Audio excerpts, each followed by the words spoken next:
চলে এসেছি আজকে আমার দুই ছেলের অসম্ভব পছন্দের একটি রেসিপি ব্রোকলি ফ্রাই নিয়ে। আসসালামু আলাইকুম, সবাই কেমন আছেন? আলহামদুলিল্লাহ আমি অনেক ভালো আছি।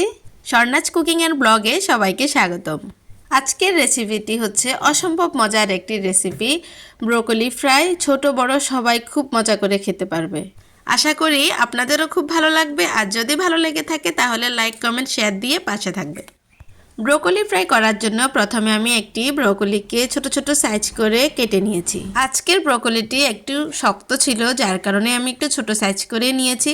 যদি ব্রোকলিটা একটু নরম হতো তাহলে আমি আরেকটু বড় সাইজ করে নিয়ে নিতাম। আপনারা চাইলে আপনাদের যার যার পছন্দ মতো করে কেটে নিতে পারেন। ব্রোকলি স্বাস্থ্যের জন্য খুবই উপকারী একটি সবজি। যাদের খুব বেশি ওয়েট লস করতে চায় তারা কিন্তু প্রতিনিয়ত ব্রোকলি খেতে পারে, আর যাদের কোলেস্টেরলের সমস্যা তাদের জন্য অনেক উপকার। এই তো আমার সবগুলো ব্রোকলি কাটা হয়ে গেছে। এখন ব্রোকলি ফ্রাই করার জন্য যা যা লাগবে আমি মশলাটি রেডি করে নিচ্ছি। ব্রোকলি ফ্রাই করতে খুব বেশি কিছু লাগে না। আমি এখানে একটা পেঁয়াজকে কিউব করে কেটে নিয়েছি, আর রসুনের দুটি কোয়াকে কুচি করে নিয়েছি, দুটা কাঁচামরিচ ফালি করে নিয়েছি, আর সাথে দিয়েছি একটি টমেটোকে কিউব করে কেটে। এখন আমি মূল রান্নায় চলে যাচ্ছি। এখানে আমি একটি পাতিলে কিছু পানি বয়ল করার জন্য দিয়েছি লবণ দিয়ে। পানিটি যখন বয়ল হয়ে গেছে তখন আমি এখানে সবগুলো ব্রোকলি দিয়ে দিয়েছি। এখন ব্রোকলিগুলোকে আমি 2-1 মিনিট সিদ্ধ করে নিব। ব্রোকলিকে আবার বেশি সিদ্ধ করা যাবে না, তাহলে কিন্তু এর ফুলগুলো খুব নরম হয়ে যায়।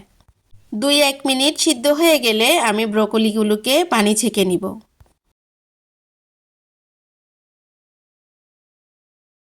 ব্রোকলিটি পানি ছেঁকে নেওয়ার পর আমি চুলায় একটি প্যান বসিয়ে দিলাম।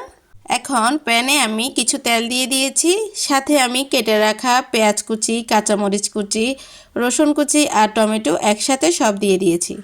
এখন লবণ দিয়ে আমি এটাকে 2-3 মিনিট একটু ভেজে নিব। খুব বেশি কড়া করে ভেজে নেওয়া লাগবে না, একটু হালকা ভাজা হলেই হবে। এই রেসিপিটির মধ্যে কোনো ধরনের হলুদ, মরিচ, জিরা, ধনিয়া দেওয়ার প্রয়োজন নেই। শুধুমাত্র লবণ, তেল আর এই গুটি কয়েকটি উপকরণ দিয়ে খুব সহজে এই রেসিপিটি রান্না করা যায়। পেঁয়াজ টমেটোগুলো কিছুক্ষণ ভাজা হয়ে একটু নরম হয়ে আসলে আমি এখন সিদ্ধ করে রাখা ব্রোকলিগুলো এখানে দিয়ে দিব।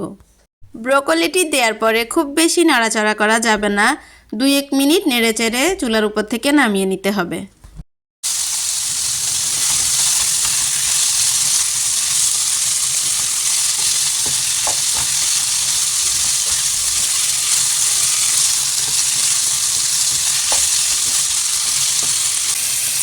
এইভাবে ব্রোকলি ফ্রাই করলে অসম্ভব মজা হয়।